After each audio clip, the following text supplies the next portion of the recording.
મિત્રો, તમારા ને મારા જે વેરા ભરેલા છે, જે ટેક્સ ભરેલા છે, એનો ઉપયોગ આપણા વિસ્તારમાં યાની કે સુરત મહાનગરપાલિકામાં એ આપણા નાણાંનો કેવી રીતે આ લોકો વેડફાટ કરે છે એ તમારે જોવું છે. કારણ કે તમે ભરેલા વેરાના પૈસામાંથી સુરત મહાનગરપાલિકાનું 9,600 કરોડનું બજેટ છે અને એ બજેટના પૈસા આ નેતાઓ અને ભ્રષ્ટ અધિકારીઓ કઈ રીતે પોતાના ખિસ્સામાં નાખે છે.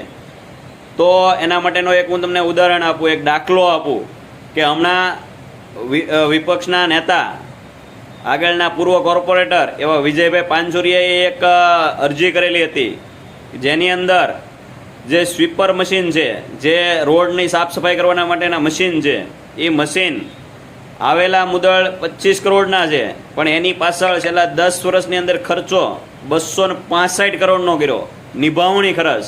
હવે વિચાર કરો, જે રકમમાં એ મશીન આવ્યા હતા ને એની કરતાં 12 ગણો ખર્ચો આ લોકોએ કર્યો છે. તો આવી રીતે તમારા ને મારા નાણાંના પૈસા આ લોકો હગે વગે પોતાના ખિસ્સામાં નાખે છે, પોતાના ઘર ભરે છે. અને એનું કારણ તમે અને હું જ છે, કારણ કે આપણે જાગૃત નથી બનતા. જો જાગૃત બનીએ અને આ લોકોને એક હથ્થું શાસન ન કરવા દઈએ તો જ આમાં કંઈક ફેરફાર થાય.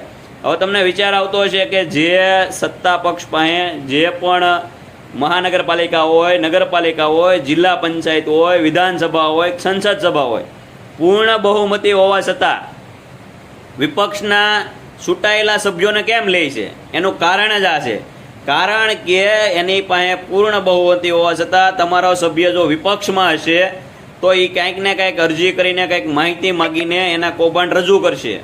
અને એ કૌભાંડ ન રજૂ થાય, કૌભાંડ ખુલ્લે નહીં, તમારા પૈસાનો એ પૂરેપૂરો ઉપયોગ કરી શકે પોતાના ખિસ્સા ભરવા માટે, પોતાની માટે આલિશાન મહેલ બનાવવા માટે.